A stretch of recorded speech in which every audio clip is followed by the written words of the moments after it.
Hello, my name's Alex. I'm 28, a freelance photographer specializing in car shoots out here in Los Angeles. It's a gig that keeps me on the move, racing from one glossy dealership to the next, capturing the gleam of chrome under studio lights, or the blur of speed on test tracks. I've got a decent setup, a studio apartment in Silver Lake, a camera bag that's seen better days, and my pride and joy, a customized Ford Mustang GT. It's not some over-the-top beast, but I've modded it just enough. Lowered suspension, custom exhaust, a few aesthetic tweaks to make it stand out without screaming for attention. Life's been steady lately. No big dramas, no wild nights. Just me, my lens, and the endless hum of LA traffic. That particular evening, I'd wrapped up a solid contract with a luxury car brand. They wanted shots of their latest SUV lineup tearing through the desert outskirts, all dramatic dust clouds and golden hour glow. I nailed it, packed up my gear, and hit the freeway, heading back into the city. It was around 9 p.m., the sun long gone, leaving the sky a bruised purple. Traffic was light for once, and I had the windows cracked, letting the cool night air whip through the cabin. My Mustang purred smoothly, the engine's low rumble syncing with the playlist blasting from my phone, some old-school rock to keep me awake. As I merged onto the I-10, blue and red lights pierced the darkness ahead. At first, I thought it was a routine checkpoint or maybe a fender bender. But as I got closer, the scene unfolded like something out of a bad action flick. Wreckage scattered across two lanes, twisted metal, shattered glass glinting under floodlights, and the acrid smell of burned rubber hanging in the air. Ambulances wailed, paramedics hustled around stretchers, and cops in high-vis vests directed traffic. I slowed to a crawl, rubbernecking like everyone else. Word from the radio chatter I'd caught earlier suggested it was a street racing gone wrong. Idiots pushing limits on public roads ending in chaos. I had heard about these underground races. Hell, I'd even photographed a few legal track events where enthusiasts kept it safe. But this was the ugly side. I inched forward, careful not to gawk too obviously. My Mustang with its sleek black paint and aftermarket rims probably blended right in with the vibe. That's when I noticed her. A woman in a sharp black suit stepped out from behind a patrol car, her posture all business. She was mid-30s, I'd guess, with dark hair pulled into a tight ponytail that didn't hide the intensity in her eyes. No nonsense, no frills, just a badge on her belt and a radio crackling at her side. She scanned the slowing traffic, her gaze locking onto my car like a hawk spotting prey. Before I could process it, she raised a hand and barked into her radio. Two uniformed officers jogged over, and she pointed straight at me.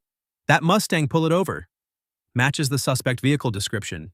My heart skipped. What the hell, I wasn't even involved. I eased to the shoulder, killing the engine as the cops approached.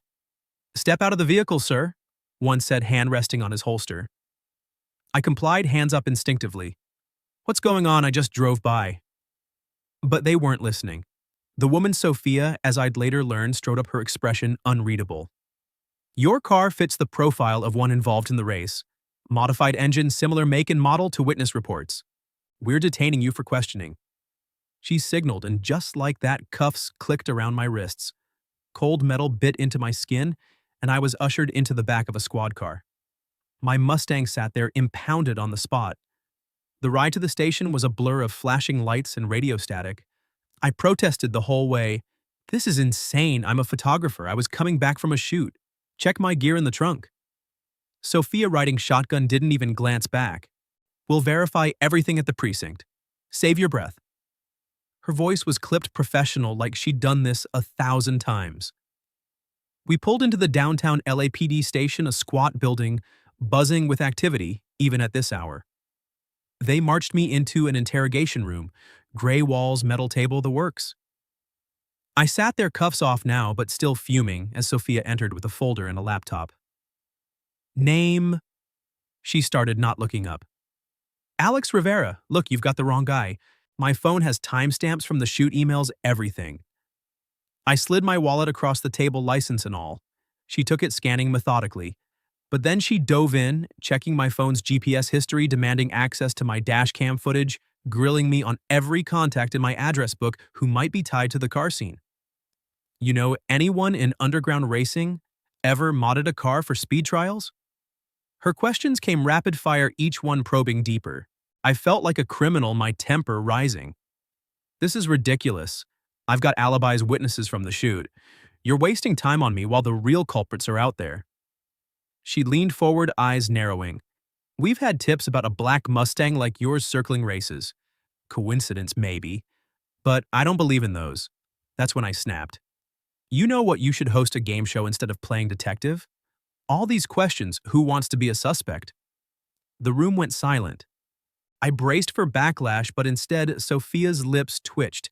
Then she let out a short, genuine laugh, the first crack in her armor. Touché. Haven't had a suspect throw shade like that in years. She paused, rubbing her temple, then called in a colleague to run my plates and alibi. Minutes stretched into an hour as they verified calls to my client geotagged photos from the desert chute miles away from the crash site. Finally, she uncrossed her arms. All right, Mr. Rivera, you're clear. Misidentification, your mods matched a partial description. My apologies for the inconvenience. Her tone was grudging, like admitting fault wasn't her style. She uncuffed me fully and walked me to the door. As I grabbed my keys, they'd towed my car here too. She handed me a business card.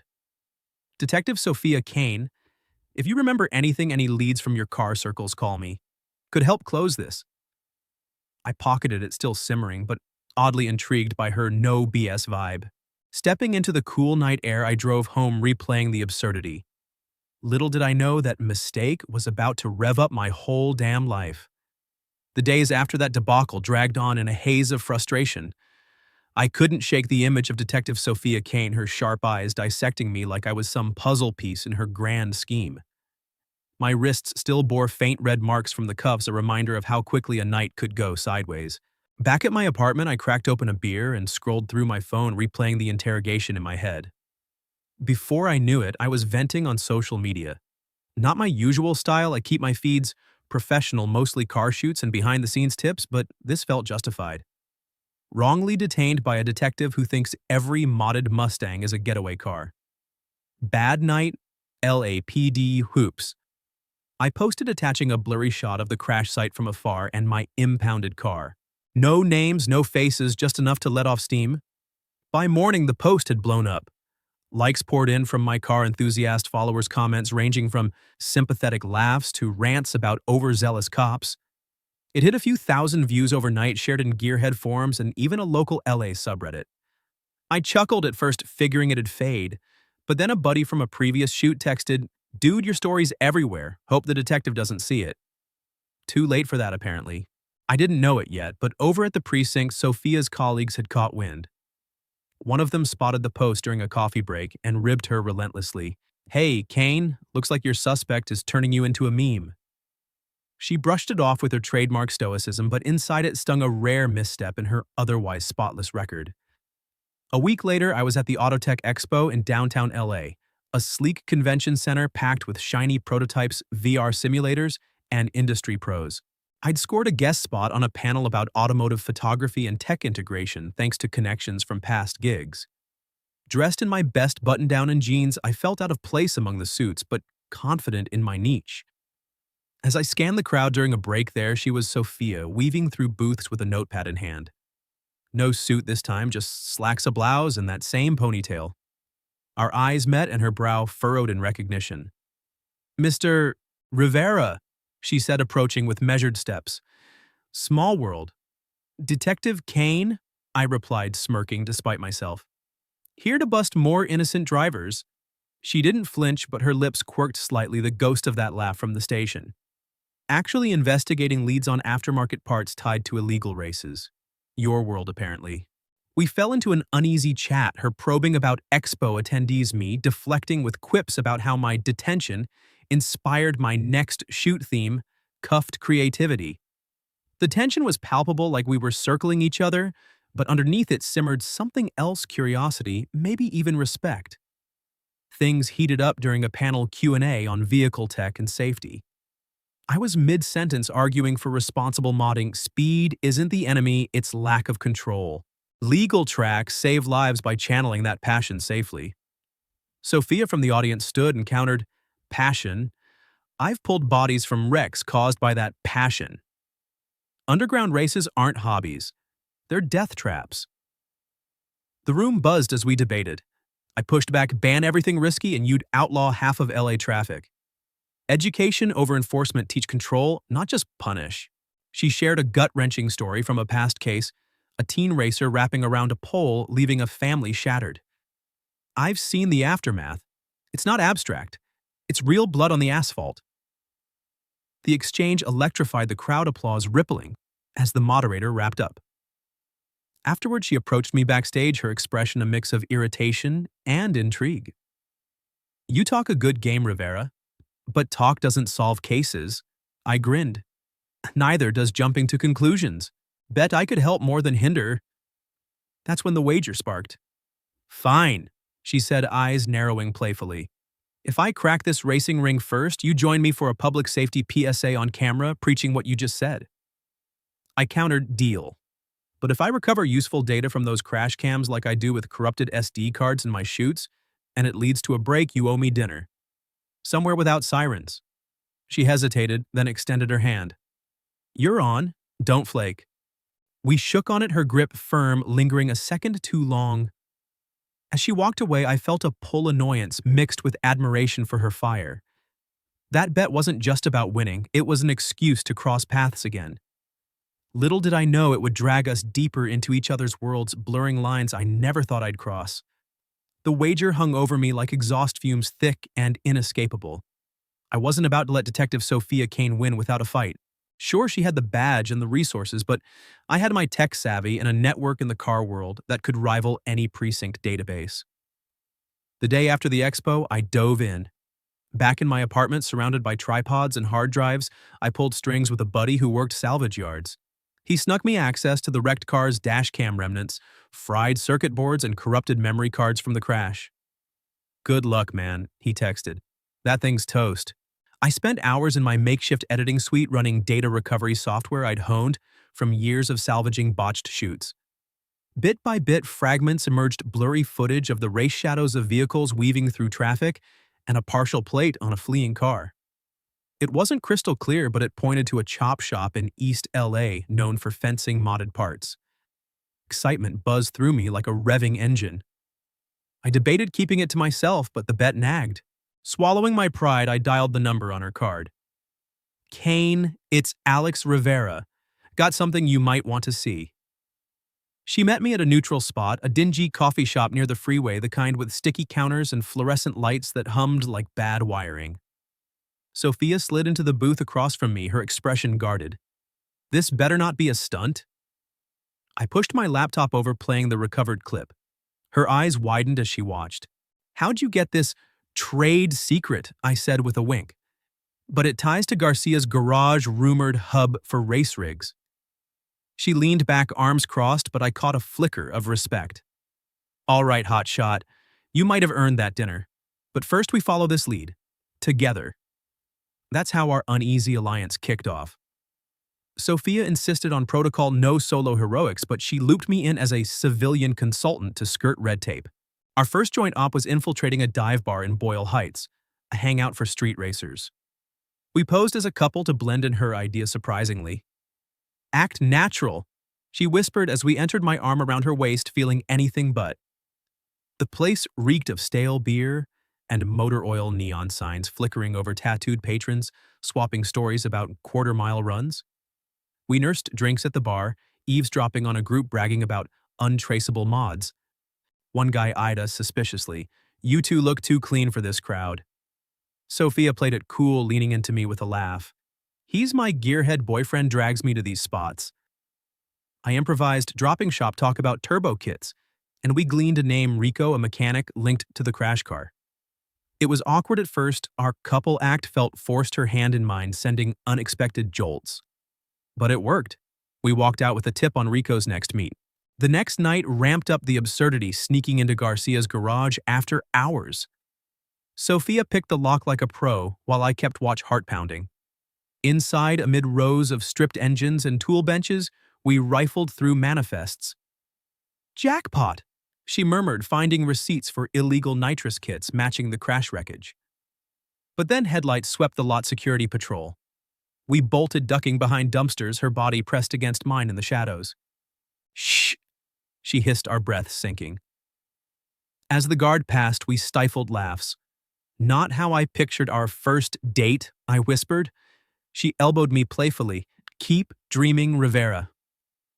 Our escapades piled on. At a pop-up car meet in an abandoned lot, we mingled with enthusiasts, her grilling suspects while I snapped discreet photos for evidence. One crew spotted our chemistry and Kat called, "Yo bro, your girl's got that cop vibe. But damn, you two are cute together."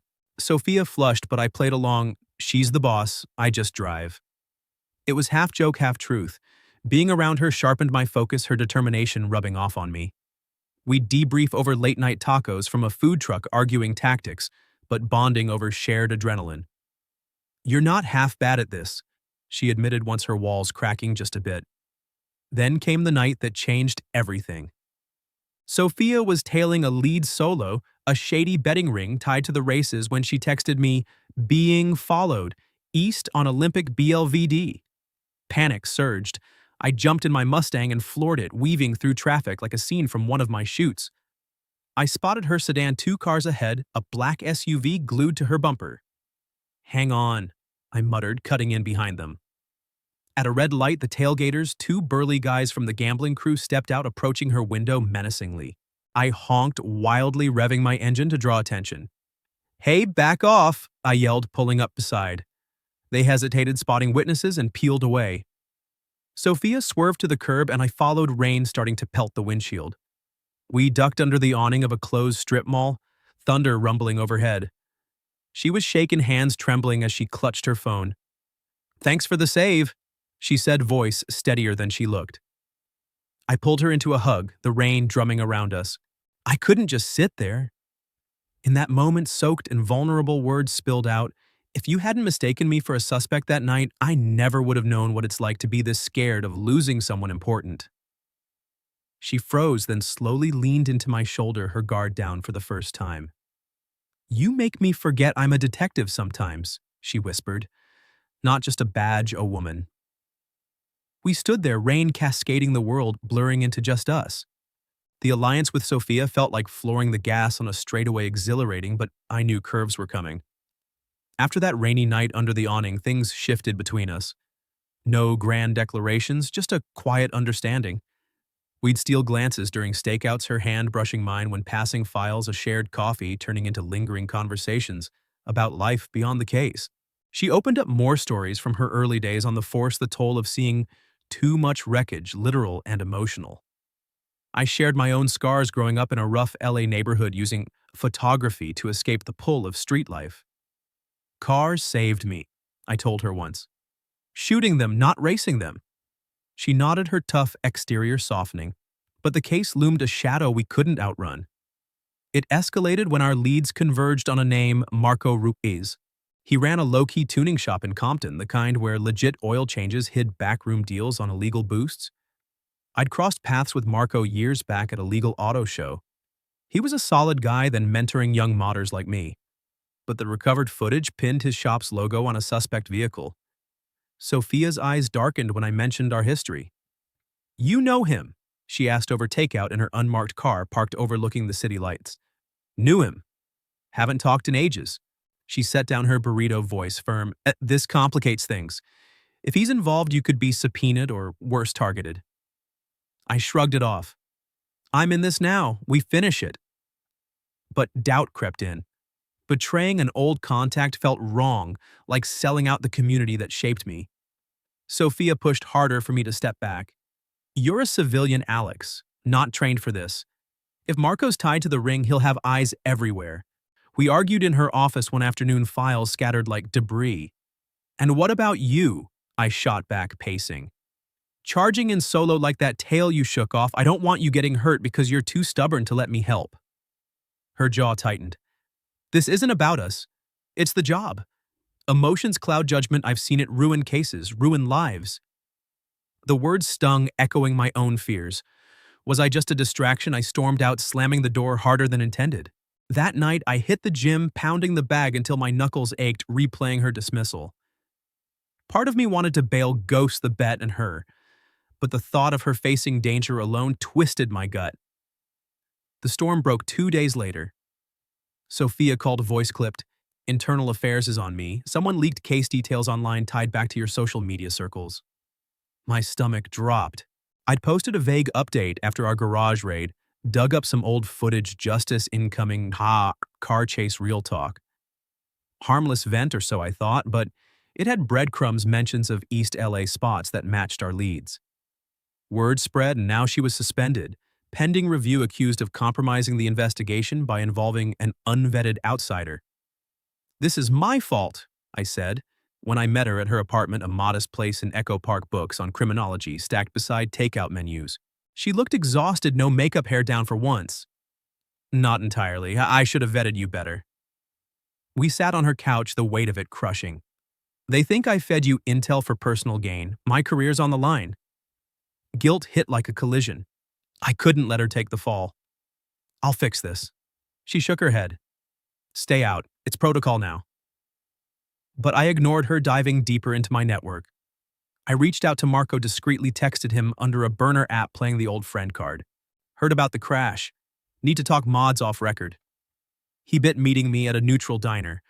Over greasy fries, I probed without tipping my hand. "Rough scene out there.